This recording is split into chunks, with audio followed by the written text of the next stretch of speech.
Les médias sont en furie contre Mélenchon. Figurez-vous que Jean-Luc Mélenchon mange des bébés phoques vivants dont il prend la peau alors qu'ils sont encore vivants.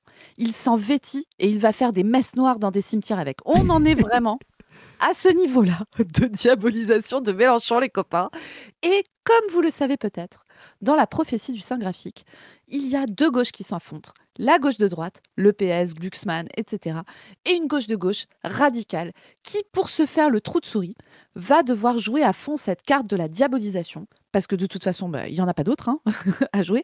Et surtout, c'est ce qui va permettre de jouer le côté dégagiste des Français, etc. C'est ce qui avait amené Jean-Marie Le Pen au second tour en 2022. Et nous, le Saint graphique nous a révélé que c'est ce qui permettra à Jean-Luc Mélenchon d'atteindre le second tour d'une éventuelle prochaine élection présidentielle. Alors on n'arrête pas de dire en 2027, plus ça va, Ouais. plus on se dit que ça sera peut-être pas en 2027. Et donc on va regarder tout ça les amis, parce que figurez-vous qu'il y a eu une catastrophe diplomatique récemment. Alors vous dites, il y a un génocide en Palestine depuis 2 ans, le système social est en train de s'effondrer, la vie des Français est grave, à Madagascar, il y a le président qui est renversé, qui a été extradé par un avion français.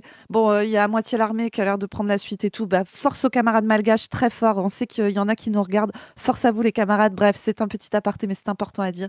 Il se passe des trucs de zinzin. Trump, etc. La crise du capitalisme. Mais, au milieu de toute la recomposition politique qui se passe en France actuellement, le Cornu démissionne, et puis il revient, et puis il fait un gouvernement, mais on ne sait pas qui va le censurer, et puis le PS va à la soupe, et nanana, et nanana. Non, non, non. Le vrai problème, les amis, c'est que Jean-Luc Mélenchon, face au petit Benjamin Duhamel, a fait un geste qui, vu de profil, est flou, pourrait peut-être ressembler à un doigt d'honneur, et ça, c'est très grave. Alors moi, je sais que Chris est extrêmement choqué. Chris, je te préviens, on va ouvrir une cellule psychologique. Comment vas-tu?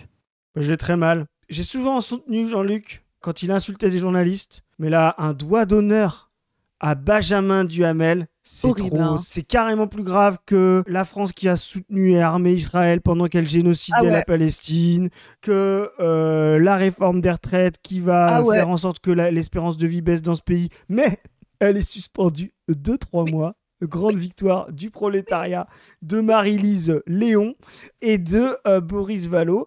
Non, non, bon, trêve de plaisanterie. Non seulement je ne suis pas choqué, mais Jean-Luc, tu sais que tu es avec nous. Je pense que, comme tu l'as dit, c'est flou, c'est un faux doigt d'honneur, on y est convaincu. Mais nous, on va faire comme si c'était un vrai, parce Ah qu'on ouais. va défendre le vrai doigt d'honneur Aussi. potentiel de On Jean-Luc et on fait va dire, des doigts d'honneur tous voilà, les jours. normalement, ça aurait dû être deux. Voilà. France Inter, Benjamin Duhamel, toute ta famille, Ah Nathalie ouais, Saint-Cric, tous, Alain tous, tous. Duhamel, tout ça. Donc voilà, pour nous, c'est des vrais et on va défendre Jean-Luc là-dessus. C'est très intéressant parce que si on revient quand même, on aime bien plaisanter, etc. Tout se passe comme on l'annonce en ce moment, hein, quand même. Ah Hein. oui, Enfin, faut être, ah voilà. oui, oui, oui. La diabolisation est en marche parce que vous avez vu donc les traîtres. Je ne sais plus si on peut les appeler les traîtres, le PS, parce que pour trahir, il faudrait qu'ils fassent quelque chose de différent de ce qu'ils ont fait. Mais comme depuis 40 ans, ils sont soumis à l'agenda néolibéral, quand ils reviennent à l'agenda néolibéral, en fait, ils trahissent pas. Moi, pour moi, ils ont trahi quand ils ont fait le NFP et la NUPES. Ils ont trahi ce qu'ils étaient vraiment en se faisant apparaître de gauche, quoi. Voilà. Chris, moi, je vois très bien ce que tu veux faire. Tu veux qu'on les appelle les permanents et constants gros bâtards du PS. Moi, je trouve que c'est un peu de la bordélisation de la vie politique, Chris, je trouve. Ouais, est-ce qu'on se retrouverait pas dans les années 30 quand le KPD traitait le SPD de social-fasciste parce qu'ils avaient Ah fait ouais, élire Hindenburg? ça c'est très grave, hein. Mais du coup, là, ce qu'il faut comprendre de la séquence que vous venez, de la suspension des retraites, c'est la moïsation est achevée, c'est terminé, il n'y a plus de bloc central. Macron est mort. La moïsation, je rappelle, c'est un concept défendu ici à la Brèche depuis longtemps, d'accord, qui est le fait que l'évolution de la vie politique française va vers une ouverture de la mer. Alors au départ, on parlait de moïsation pour les rouges-bruns. Vous savez, il y a encore 10 ans, il y avait beaucoup de rouges-bruns, des espèces de gens vaguement sociaux, mais qui trouvaient que le sociétal et les questions de racisme, de féminisme, etc., tout ça, c'était pas bien. Des michéistes, un peu ce genre de trucs, république souveraine, tout ça. Et en fait, on a dit, l'état de l'avancée de la crise du capitalisme va forcer les gens à choisir. Et donc, tel Moïse, la mer rouge-brune va s'ouvrir en deux, avec d'un côté des gens qui iront du côté rouge et de l'autre des gens qui iront du côté brun. Et cette moïsation, elle est aussi utilisable pour la vie politique française en règle générale. Ce bloc central qui était très fort au départ est en train de se fracturer et la mer s'ouvre, d'où le terme de moïsation, entre d'un côté la gauche deux gauches différentes. Allez voir la capsule qu'on a fait hier. De l'autre côté, la droite. Deux droites qui ne sont pas si différentes idéologiquement, mais qui vont s'affronter sur des questions de personnes. Et un effondrement complet du bloc central. C'est la moïsation qui s'est achevée. C'est ça, très bien résumé. C'est une période de déconfusion. Il y avait une période de confusion avant, confusion à l'extrême droite qui essayait d'être sociale et en même temps, comme tu l'as dit, nationale. Voilà. Et une confusion au centre qui essayait d'être au-dessus des partis. Voilà, tout ça est en train de disparaître. Et c'est ce qu'on disait, hein, allez voir la capsule sur Laurent Mauduit. C'est quand la crise s'accélère, en fait, on est obligé de revenir à l'alternative socialisme ou barbarie. Il n'y a plus de possibilité de troisième voie. C'est exactement ce qu'écrit Chapoutot. Hein. À la fin, le NSDAP, enfin les nazis qui, eux, dans les années 30, essayaient de se faire passer du côté des travailleurs, sont allés totalement du côté de la bourgeoisie et du côté de la barbarie. Et de la même manière, pareil, le SPD, les sociaux-démocrates qui essayaient encore de se faire passer pour des sociaux, ont perdu toute leur qualité socialiste. Il ne restait à la fin qu'une seule alternative, les nazis ou le communisme. Là, on est dans la même configuration. Il faut faire le choix du socialisme. Voilà. Alors, ce socialisme va être diabolisé. Oui. C'est ça le truc. Donc vous allez voir, c'est le début. Hein. Bon, on a quand même eu des gens qui ont été précurseurs dans la diabolisation, tu l'as dit. Allez voir une capsule sur Julien Drey qui rappelle que déjà Jean-Luc Mélenchon persécutait des enfants juifs à la maternelle. Mais là, c'est Quotidien qui va nous parler de Jean-Luc Mélenchon via son chroniqueur politique que nous on adore ici, Jean-Michel Apathy. Alors Jean-Michel Apathy, il est vraiment coursé le garçon. J'ai vu Jean-Luc Mélenchon ce matin sur France Inter. C'est un véritable camouflet. C'est la démocratie qui est attaquée. C'est pire que Poutine qui envoie ses chars à Kiev. Il faut faire quelque chose, interdire Jean-Luc Mélenchon des plateaux télé.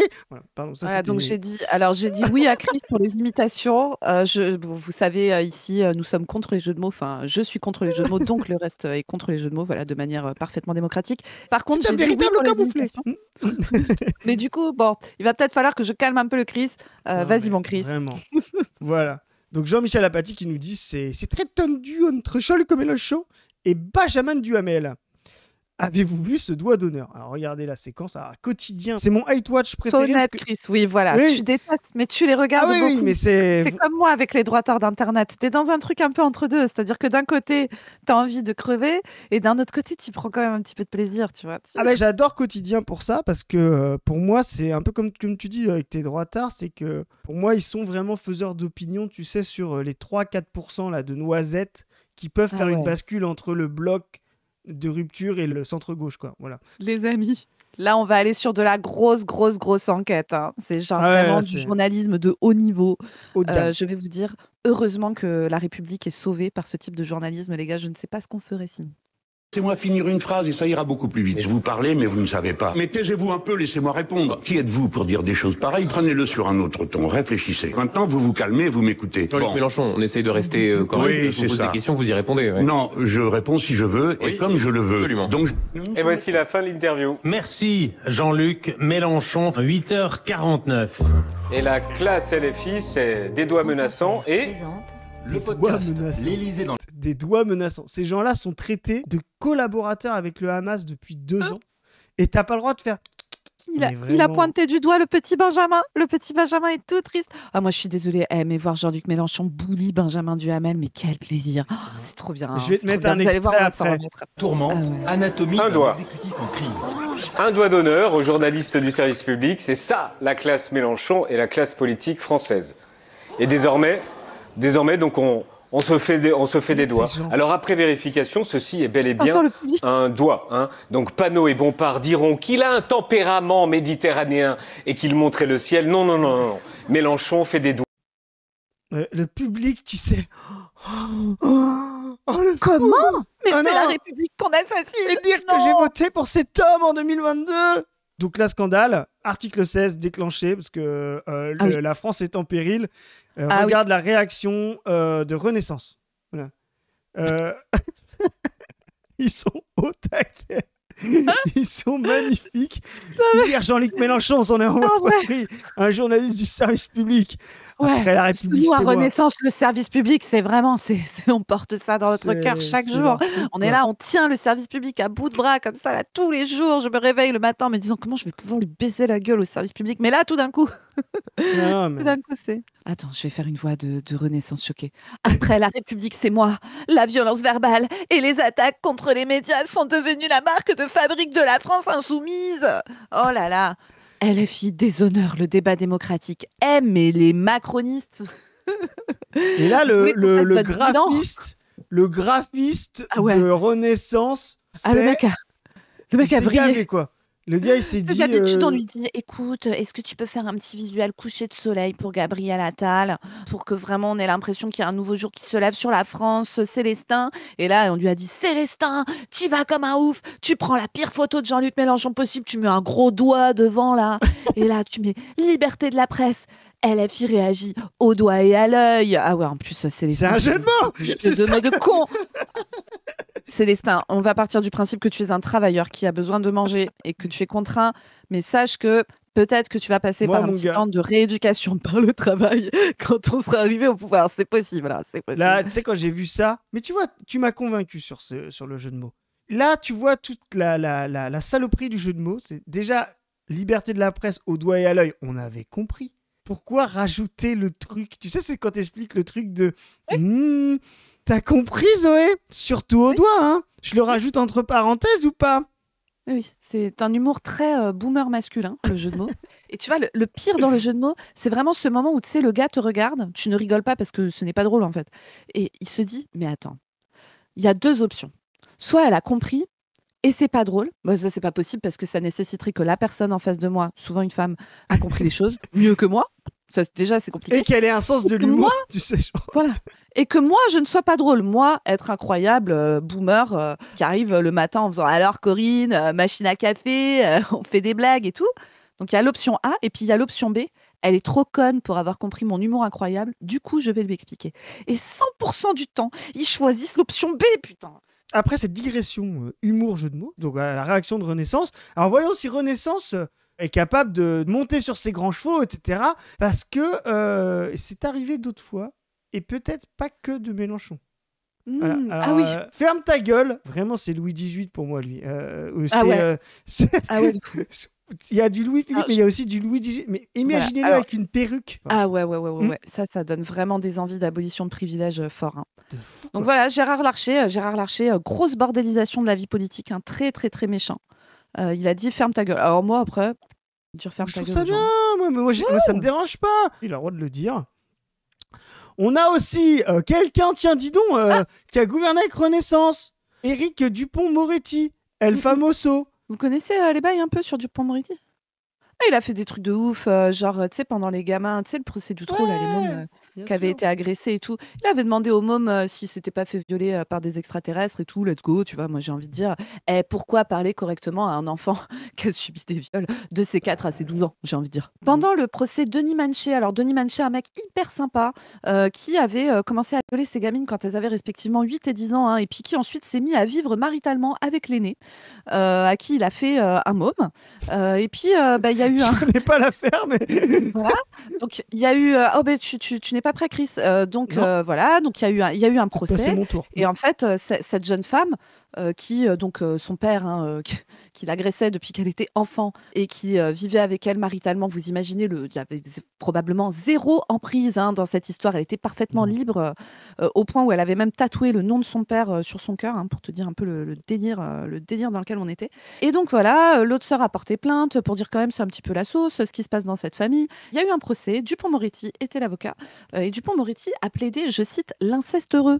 Alors il se trouve que Denis Manché, en fait, a pris très très très peu. Il a fait un petit peu de prison, mais il a pris très peu. Il est ressorti et tout. Bon, vous connaissez mon avis sur la prison, ça ne change rien. C'est pas ça qui règle les problèmes. Mais en tout cas, peut-être que le laisser rentrer chez lui auprès de sa fille, qu'il agresse depuis des années, avec qui il vit maritalement, c'était pas la meilleure idée du monde. Il est rentré. Il se trouve qu'au bout de quelques années, la fille aînée de Denis Manché s'est dit putain, quand même, je suis dans une grosse situation de merde. J'ai envie de partir. Elle a décidé de partir avec son fils sous le bras. Elle a trouvé un travail. Ça commençait à aller bien. Qu'a fait Denis Manché, cet homme qui vivait l'inceste heureux avec sa fille? Eh ben, il s'est pointé sur son lieu de travail et il l'a buté. Il a buté son patron.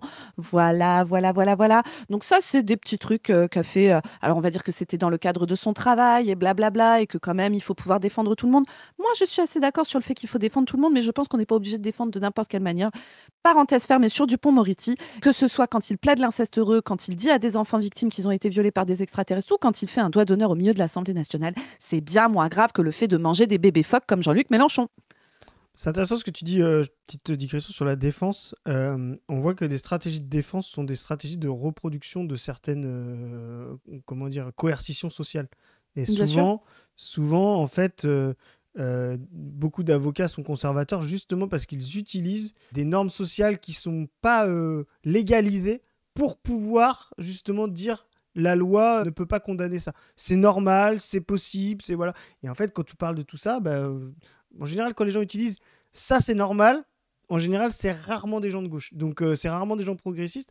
Et donc, ouais, c'est tout à fait clair. Bon, lui, de toute façon, c'est un conservateur. Et le système pénal tel qu'il existe, où en fait, la seule manière de gérer ce type de violence, c'est prison ou pas prison, etc. Là, on voit bien que typiquement la bêtise de la prison. Parce que, à un moment donné, il est enfermé quelque part. Et puis, parce que ce serait soi-disant un gage d'avoir purgé sa peine, il revient dans sa position d'avant. Alors qu'en fait, on se rend compte que cette idée n'est pas un dépositionnement comme nous on en parle. Il aurait fallu le dépositionner définitivement, pas en prison justement, dans un autre endroit, dans un autre univers de socialisation, mais de ne jamais pouvoir revenir dans cette logique familiale-là, tu vois. Donc voilà, on voit vraiment l'absurdité de la prison qui en plus valide les libéraux en disant il a purgé sa peine. En fait, le problème, c'est pas d'avoir purgé sa peine, d'avoir fait de la prison, d'avoir été empêché de liberté pendant un moment. On voit bien que ça ne change rien. La question, c'est comment on transforme les gens. Et là, ce que tu dis montre qu'il n'y a rien qui a été transformé, quoi. Non. Et le résultat, c'est que sa fille a perdu la vie, tuée par son père incestueux, et qu'il y a eu un autre homme qui a perdu la vie dans ce contexte. Donc voilà, donc Dupond-Moretti, et puis bon, on a ce Zemmour-là, qui avait aussi fait des doigts, et puis qui là, essaye de taper des gens. Ouais. Puis avec la virilité qui le caractérise, tu sais. Et donc voilà, donc c'est très très très grave quand il y a un mouvement de main vu sur le côté où on se dit que c'est peut-être un doigt d'honneur. Apparemment, il y a plein d'autres gens dans la vie politique française qui font ça. Mais quand c'est Jean-Luc Mélenchon, c'est vraiment la chose la plus grave du monde parce que je vous rappelle qu'il mange des bébés phoques vivants. Il les dévore vivants. Et en fait, quand on regarde un peu, on a vu là un tweetos qui nous a mis un petit medley des photos de médias qui sont utilisées. Alors là, on a pris l'exemple du Parisien. Alors le Parisien, je rappelle, parce que souvent, tu sais, on parle de Bolloré qui détient CNews, etc. Mais on oublie les autres milliardaires qui détiennent d'autres trucs. Le Parisien, c'est le journal de Bernard Arnault. Voilà, Bernard Arnault, homme le plus riche du monde, exploiteur en chef de la force de travail de la planète. Je vous rappelle que c'est lui, c'est le chef de nos ennemis de classe.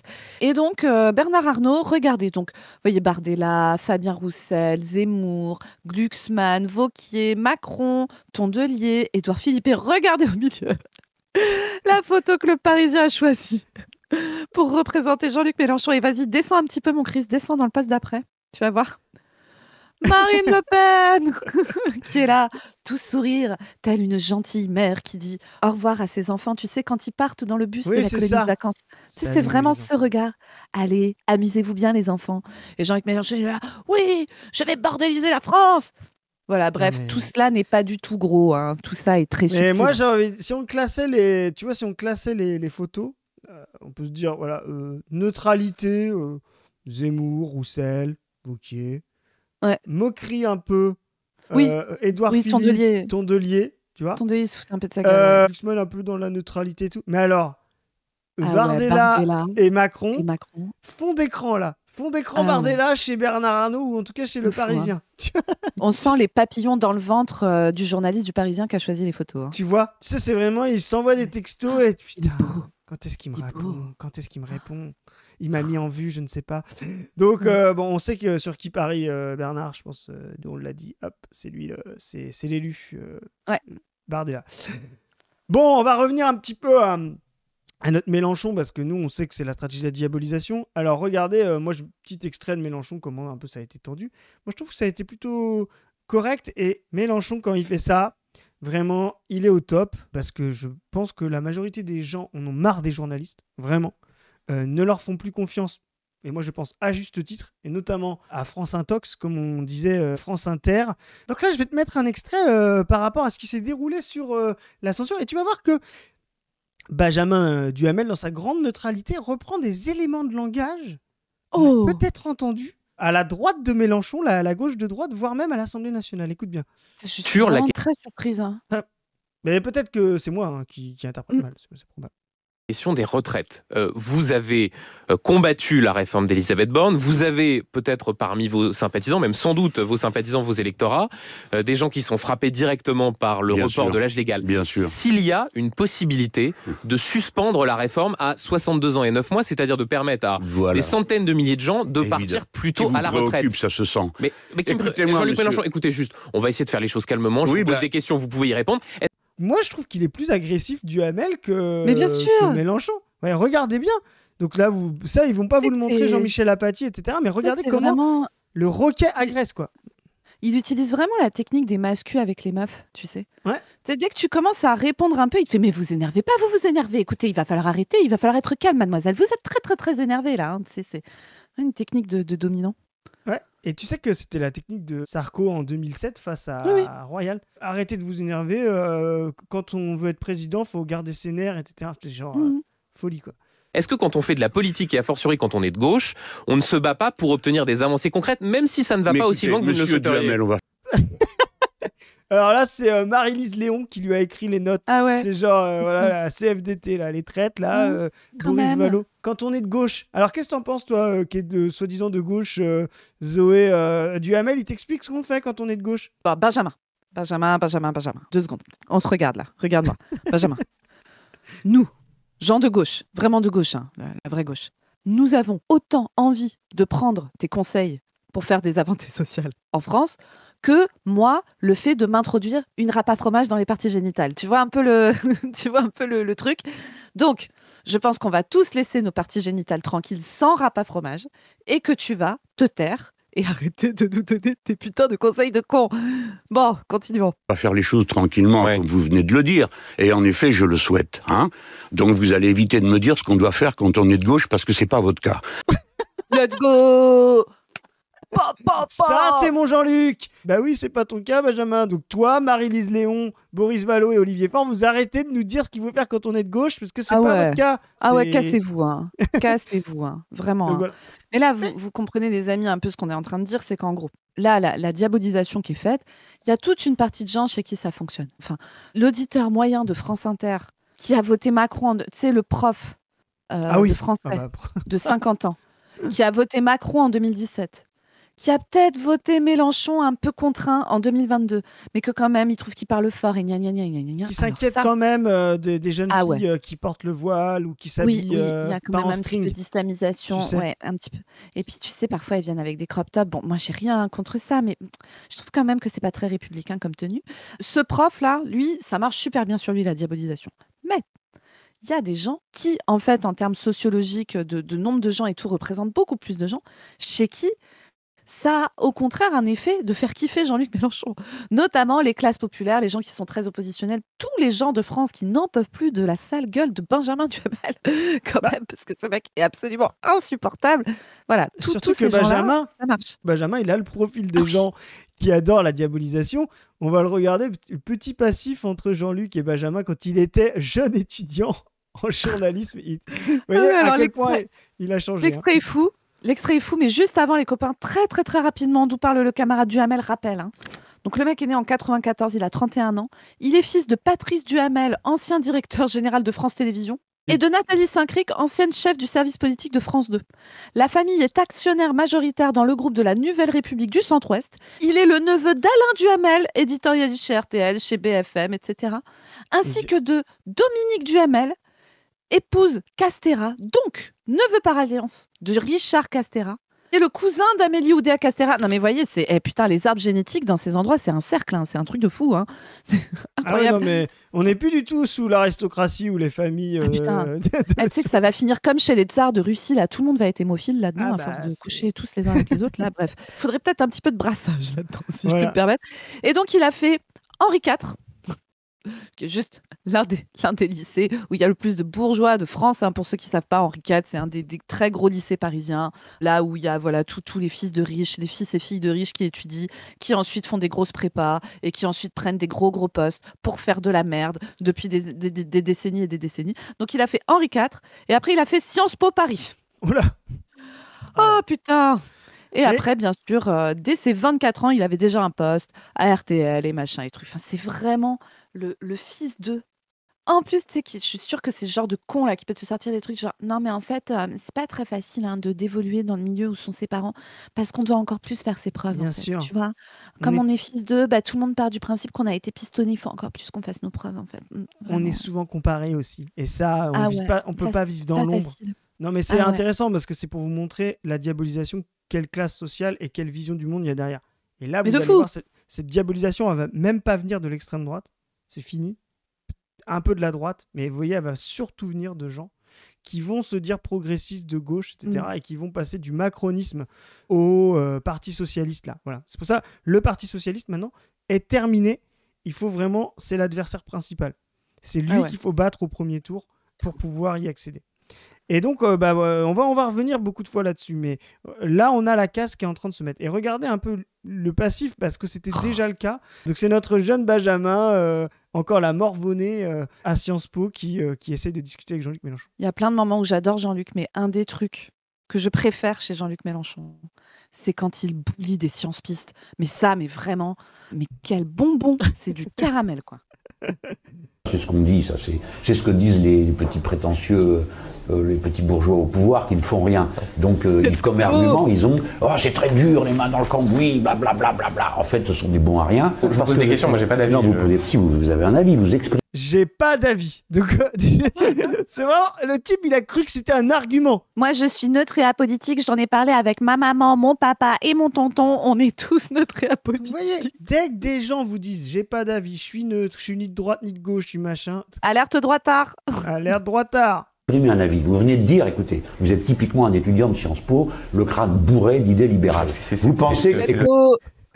Vous êtes une petite merde de Sciences Pistes, c'est ça qu'il a dit. T'es mal coiffé en plus. T'étais encore en train de te bourrer la gueule dans des bars parisiens chics avec l'argent de tes parents. Tu crois qu'il était président du BDE, Benjamin Duhamel ? C'est sûr.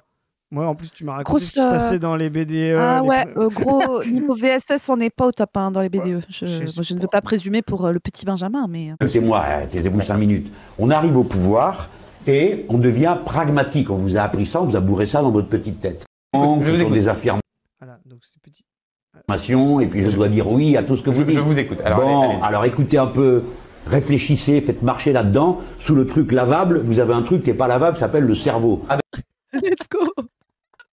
Ta gueule, écoute et réfléchis pour une fois dans ta vie, petite merde de Sciences Pistes. Parce que c'est vrai qu'on voit que vous les aimez pas, vous tapez un peu dessus, mais de l'autre côté... Non, je tape beaucoup dessus. Oui. Mais ça Désolé, le gars est trop fort. Hein. Le gars est trop fort, hein, je suis désolée. Quel patron, putain. Vous êtes un petit bourgeois hédoniste, comme tous les gens de votre génération. Non, mais écoutez-moi. Voilà, les petits bourgeois hédonistes, nous, on en parle souvent.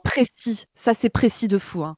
Parce que vous avez le luxe, le pouvoir de pouvoir encore prendre du plaisir dans une société critique où tout le monde est en train de se serrer la ceinture, où la pénurie est pour les masses qui produisent et le plaisir est pour une petite caste concentrée de riches et de fils de riches. Voilà. Et c'est très, très précis. J'essaye de vous rectifier, de vous aider à réfléchir. Je vous remercie. Oui, bien sûr, vous pouvez me remercier, je suis votre aîné, je vous apprends quelque chose. Oh. Bon, j'ai pas l'impression que la leçon a été retenue. Quel poulet, putain.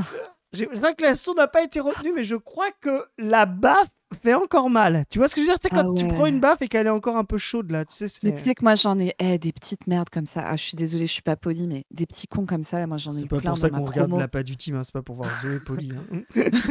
J'en ai eu plein dans mes promos à la fac de médecine, tu sais, des petits connards, là. Tu sais, ils sont là, gna gna gna, papa est professeur de je sais pas quoi, maman est professeur de je sais pas quelle spécialité.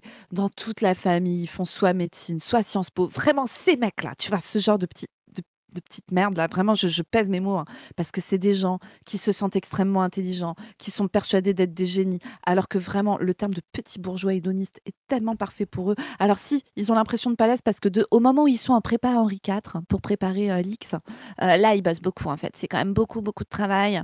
Bon, alors, c'est pas beaucoup de travail à Domino's Pizza pour aller livrer des trucs sous la flotte en manquant de te faire renverser par des bagnoles sur ton scoot de merde et tout. Non, non, c'est pas ça. Hein. Non, mais quand même. J'ai beaucoup travaillé. Heureusement, papa et maman m'ont laissé la maison de la Baule pendant 2 semaines. Comme ça, je suis vraiment... je suis au calme. J'ai pu couper. Ah ouais, j'ai vraiment pu couper. Puis ce qui est super, c'est que Anna Maria, tu sais, l'intendante, Bien sûr. elle a pu venir avec moi. Comme ça, je n'avais même pas à me faire à manger. Mais franchement, Anna Maria, elle est super. Mais vraiment, quoi. C'est presque un membre de la famille qui n'héritera jamais, par contre. Quand les bourgeois vous parlent de... Si, mais tu sais, elles ont aidé son fils. Tu sais que maman a aidé son fils à financer sa Clio. Vraiment, moi, c'est comme mon cousin, presque pareil, hein, tout pareil. Et donc voilà. Et en fait, ce genre de petits cons là, c'est des mecs, jamais personne est venu leur attraper le col en leur disant Hé, t'es une petite merde comme les autres, d'accord, voire même peut-être un peu plus. Tu la fermes, tu te tais, tu arrêtes de penser que tu es le meilleur être humain de la planète. Tu es là parce que tu as hérité. Tu es là parce qu'on a une société qui sélectionne des profils comme le tien qui sont des profils de débiles. Parce que quand tu vas arriver au pouvoir médiatique, au pouvoir politique, etc., tu vas être capable d'aucune imagination. Tu vas continuer à nous mettre dans la merde dans laquelle on est. Et en plus, tu vas avoir l'outrecuidance de penser que toi, tu as compris l'économie et la politique et que tu vas pouvoir donner des leçons à quelqu'un qui est quand même un tout petit peu plus malin que toi, c'est-à-dire Jean-Luc Mélenchon, là, pour ceux qui apprécient. Et vraiment, ce genre de petit con, c'est un tel plaisir qu'il existe des personnes pour aller, tu sais, leur mettre un petit taquet derrière la tête, tu sais, un petit taquet d'humiliation, là, comme ça, en disant « Tu es une petite merde, souviens-toi, tu vois, vraiment. » Ouais, mais c'est ça. Mais ce qui est drôle, c'est qu'on voit vraiment, tu vois, cette caste-là, et qu'il dénonce déjà, là, Mélenchon, dans cet extrait, de gens libéraux qui n'ont pas les capacités intellectuelles à résoudre les problèmes, mais qui se targuent de pouvoir donner des leçons, etc. Et vraiment, moi, je crois que si Mélenchon existe aujourd'hui et qu'il fait 20% et qu'il continuera de faire 20%, c'est parce que, déplacer les masses, en tout cas des millions de personnes, c'est justement parce que vraiment les gens ne veulent plus de ça et on voit bien leur incapacité en haut, ils ne peuvent plus. On va finir sur Mélenchon qui parle justement de la stratégie, parce que c'est vraiment la conflictualisation, c'est le cœur de sa stratégie, et c'est important de l'avoir en tête, cette stratégie, parce qu'il ne faut pas en avoir peur. Des gens en ont peur, oui, mais si on est diabolisé, on ne pourra jamais être au second tour. Non, si vous êtes diabolisé, c'est que des masses sont capables de dire là, il y a une alternative. Là, il y a quelque chose qui se prépare. Là, j'en avais marre. J'étais abstentionniste. Là, je votais pour l'extrême droite. Ou voilà, parce que pour moi, on m'avait construit que c'était les seuls qu'on n'avait pas essayé. Non, les seuls qu'on n'a pas essayé, c'est pas l'extrême droite. C'est la gauche de rupture qui veut en finir avec le néolibéralisme. Et pour ça, il faut du conflit. La bienséance, la politesse, c'est l'arme des bourgeois. Et tu vois, Mélenchon, quand même, ce qu'on peut vraiment lui reconnaître, c'est que c'est un mec qui réfléchit. Et je pense que même ses adversaires lui reconnaissent, tu vois. Une vraie culture politique, une vraie vision stratégique, une vraie réflexion. Et en fait, ce qu'il fait aujourd'hui, Mélenchon, c'est un truc qu'il a réfléchi depuis très longtemps. Moi, c'est un truc qui me rassure, hein, qu'il n'y ait pas des mecs qui naviguent à vue et tout. Je vais le dire honnêtement, j'aurais pas la même confiance envers toutes les personnes qui sont à la France insoumise. je le dis franco, parce qu'il y a parfois des trucs qu'on voit où je me dis waouh, c'est bien que ça soit Mélenchon aux manettes, hein, voilà. Et je le dis en camaraderie, mais je le dis en le pensant vraiment. Je peux pas m'empêcher, tu vois, de penser aussi à comment ça va se construire après. Comment ce parti va évoluer. Moi, il y a des gens en qui j'ai confiance, d'autres en qui j'ai pas du tout confiance là-dedans. Et là, vous allez voir, ce truc date de 2012. Donc, vous voyez, ça fait 13 ans. Et vous allez voir comment Mélenchon pense sa stratégie et comment ce qu'on vous raconte avec le graphique, la diabolisation, les deux gauches qui s'affrontent, etc., ça s'intègre dans cette stratégie qui est pensée en fait depuis longtemps. Et c'est vous qui êtes bizarre. La conquête de l'hégémonie politique a un préalable. Il faut tout conflictualiser. Tout conflictualiser. Si vous laissez passer, les choses passent avec la grammaire et la syntaxe, le consentement à l'ordre. Tout doit être interpellé. Tout doit être conflictualisé dans un premier temps. C'est ça les leçons. Comment croyez-vous qu'on transforme un peuple révolté en peuple révolutionnaire? Comment sa conscience peut-elle s'éveiller? Par les discours, bien sûr, mais par la pratique de la lutte, par l'observation consciente des agressions de l'adversaire. Voilà ce qui se passe. Comme l'a dit Chavez, reprenons une phrase de Trotsky. la révolution avance sous le fouet de la contre-révolution. Et dans cette perspective, la question de la voie démocratique, pour nous, n'est pas une concession que nous faisons à nos adversaires. Nous ne sommes pas partisans de la démocratie et du pluripartidarisme comme ça, parce qu'il faut bien lâcher quelque chose. Hein. Non, non. Nous sommes parce que, pour nous, les élections et la contradiction sont partie constitutive de la formation d'une conscience collective. C'est très très beau, c'est très très profond, cette Oui. conflictualisation. On va finir avec ça, ce que nous on a souvent dit, c'est notre stratégie, et à la brèche, et à la pas du team, et à position revue, cette stratégie de la conflictualisation. C'est aussi pour ça qu'on annonce que c'est une stratégie qui permettra la victoire, de toute façon il n'y en a pas d'autre. Mélenchon l'avait dit dans une interview au Parisien qu'on a cité souvent, notamment dans allez voir les vidéos sur la prophétie, comment il va gagner. Notre diabolisation nous gagne le respect de ceux qui ne supportent plus ce système. On serre les dents et on avance, ça se finira entre le RN et nous. C'est ce qu'on dit, socialisme ou barbarie. Rappelez-vous quand vous êtes diabolisé cette phrase de Chavez, avec la vérité, nous ne craignons ni n'offensons personne.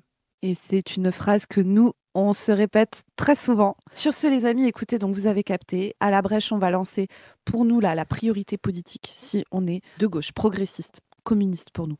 Communiste pas au PCF, communiste au sens de vouloir faire advenir le communisme, bien sûr. Là, la priorité politique, c'est d'acter la rupture au sein de la gauche et d'aller taper fort sur nos adversaires de gauche de droite, c'est-à-dire le bloc centre-gauche, Glucksmann, PS, etc. Donc, à la brèche, on va lancer une campagne anti-PS, clairement, pour rappeler ce qu'ils sont et pour rappeler pourquoi nous ne voulons plus jamais être avec eux. Pourquoi ils font partie de ceux qui ne peuvent plus et pourquoi on ne veut plus du PS. Donc ça, c'est un truc qu'on va lancer dans les prochains jours. Par ailleurs, il me reste aussi à vous suggérer d'aller voir la dernière vidéo sur la chaîne personnelle de Padu, qui est une vidéo qui s'appelle « Comment les bourgeois ont niqué la science », je crois, ou un truc comme ça. Bref, ça raconte le rapport de la bourgeoisie à la science. Ça parle de sciences sociales. La vidéo est absolument passionnante et elle a fait péter les plombs à plein de droitards, un signe de qualité. La conflictualité, toujours, bien sûr. Hein. Vous connaissez la ligne ici.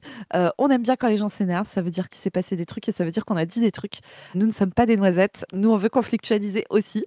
Sur ce, il me reste, si vous aimez le conflit et l'analyse politique, vous pouvez venir chez nous, vous abonner à cette chaîne. Vous pouvez aller vous abonner à la chaîne de Padu, à la mienne, si un jour on arrive à mettre du contenu dessus et j'arrive à trouver le temps.